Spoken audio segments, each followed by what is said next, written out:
प्रदेश से, जहां सैलरी और बिजली विवाद के बाद राज्य को युवाओं को एक और बड़ा झटका लगा। सरकारी नौकरियों की राह देख रहे युवाओं को लगातार सुक्खू सरकार झटके दे रही है और अब ताजा आदेश जो है वो भी किसी बड़े सदमे से कम नहीं। सुक्खू सरकार ने हिमाचल प्रदेश में बीते 2 साल में खाली चल रहे सभी सरकारी पदों को खत्म कर दिया। नए आदेश के मुताबिक हिमाचल में 2 साल या इससे अधिक समय से विभागों में जो खाली पद थे उसे खत्म कर दिया गया है और इस फैसले से सीधे एक साथ कई हजारों नौकरियां खत्म हो जाएंगी। साथ ही राज्य सरकार के वित्त विभाग के द्वारा सभी विभागों को इस आदेश का सख्ती से पालन करने का निर्देश दिया गया। दरअसल प्रदेश में इस वक्त करीब 8 लाख बेरोजगार युवा हैं जो सरकारी नौकरियों की तैयारी कर रहे हैं। साथ ही साथ प्रदेश में करीब 50 से 60 हजार पद विभिन्न विभागों में खाली चल रहे हैं और इनमें करीब 15,000 पद ऐसे हैं जो पिछले 2 साल से खाली पड़े थे।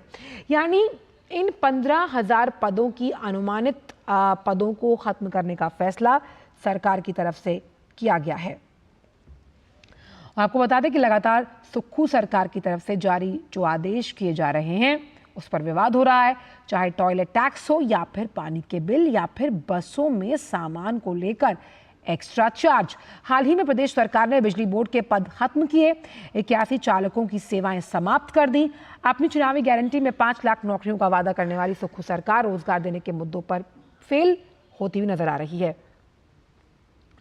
और अब प्रदेश सरकार के इस नए फैसले से युवाओं में भी सरकार के खिलाफ नाराजगी बढ़ती जा रही है।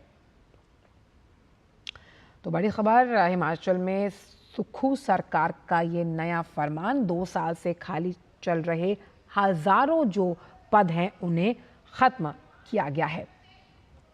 तो उस लिहाज से लगातार जो कई फैसले सुक्खू सरकार ले रही है जो वहां की जनता के हक में, हित में, समझ में नहीं आ रहे। और हमारे साथ शिमला से ही हमारे संवाददाता धर्म प्रकाश जुड़ गए हैं। धर्म प्रकाश, क्या हो रहा है हिमाचल प्रदेश में?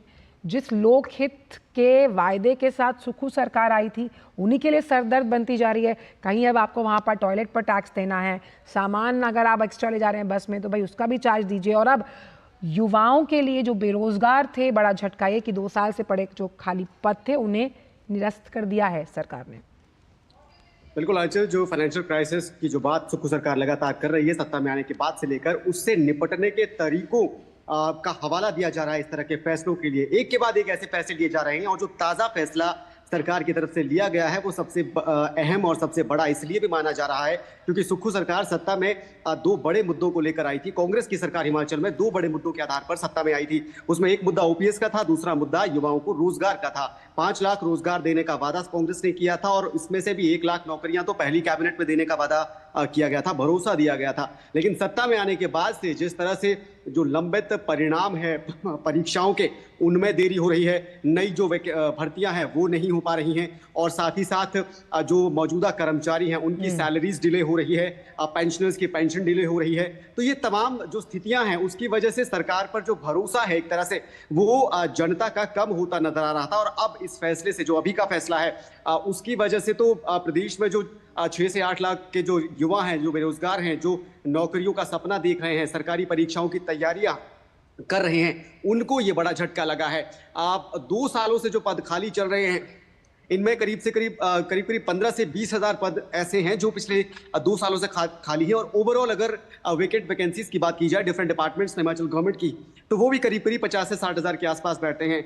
यानी कि 15 से 20 हजार नौकरियां जो भर्तियां होनी चाहिए थी वो भर्ती करने की जगह सरकार ने वो पदों को ही खत्म कर दिया, जिसकी वजह से उन युवाओं को ये झटका लगा है जो इन पदों पर नौकरियों का सपना संजोए बैठे थे। और सरकार के इस फैसले से कहीं ना कहीं अब जनता में एक तरह से, खासकर युवाओं में एक तरह से नाराजगी सरकार के खिलाफ बढ़ती जा रही है। आंचल, मुझे तो वो गाना भी याद आ रहा है, क्या हुआ तेरा वादा, और इस वादे के दम पर ही सरकार में, सुक्खू सरकार ने ये कई ऐसे लोक लुभावन वादे किए थे। खैर, लेकिन जो सब कमेटी गठित की थी उसका क्या? उसमें भी ये कहा गया था कि भाई ये एक अलग से रिपोर्ट तैयार करेगी। मतलब सब कुछ अंडर द नीथ है, कुछ भी पब्लिक डोमेन में नहीं है। बिल्कुल, कमेटी जो है वो सिर्फ विश्लेषण कर रही है, डेटा को एनालाइज कर रही है और बाद में जब रिजल्ट आता है तो रिजल्ट के नाम पे पूरे का पूरा जो ऑपरेशन है उसको ही स्थगित कर दिया जाता है, रद्द कर दिया जाता है। और इस फैसले को देखकर कम से कम यही लग रहा है। इससे पहले भी सरकार ने इस तरह के फैसले लिए थे। कर्मचारियों को लेकर सब कैबिनेट कमेटी बनी थी, राजेश धर्माणी उसके अध्यक्ष हैं, प्रधान है, प्रेसिडेंट है। और वो तो कल ये भी कहते नजर आए ओपीएस के मुद्दे को लेकर कि ओपीएस सुनने में बड़ा अच्छा लगता है, लेकिन इसे देना कैसे है, इसके लिए संसाधन जुटाना जरूरी है, और संसाधन जुटाने के लिए कड़े फैसले लेना भी जरूरी है। ये सरकार के मंत्री कह रहे हैं, कांग्रेस के नेता कह रहे हैं, वो कांग्रेस जो सत्ता में उसी ओपीएस के दम पर आई थी। तो जाहिर तौर पर ये किसी हद छिपा नहीं है, कम से कम हिमाचल में तो, कि कांग्रेस जिन चुनावी वादों को लेकर, चुनावी दावों को लेकर सत्ता में आई थी, वही वादे अब कांग्रेस पर भारी पड़ते यहां पर नजर आ रहे हैं। और जिस तरह से पिछले दिनों सैलरी का संकट, पेंशन का संकट सरकार पर आया था, मतलब एक एक महीने की सैलरीज अपने एम्प्लॉइज को देना सरकार को किस तरह से भारी पड़ रहा है, उससे देखकर ये साफ जाहिर होता है कि सरकार कम से कम फाइनेंशियली प्रदेश में स्टेबल तो नहीं है। वित्तीय संकट तो तमाम वादे किए थे, खास तौर पर लोगों को नौकरी देने के, अब उस वादे को ना निगलते बन रहा है ना उगलते। बहुत बहुत शुक्रिया धन प्रकाश इन तमाम जानकारियों को हमसे साझा करने के लिए। और अब वक्त एक छोटे से ब्रेक का। ब्रेक के उस पार हिमाचल के बाद आपको लिए चलेंगे महाराष्ट्र।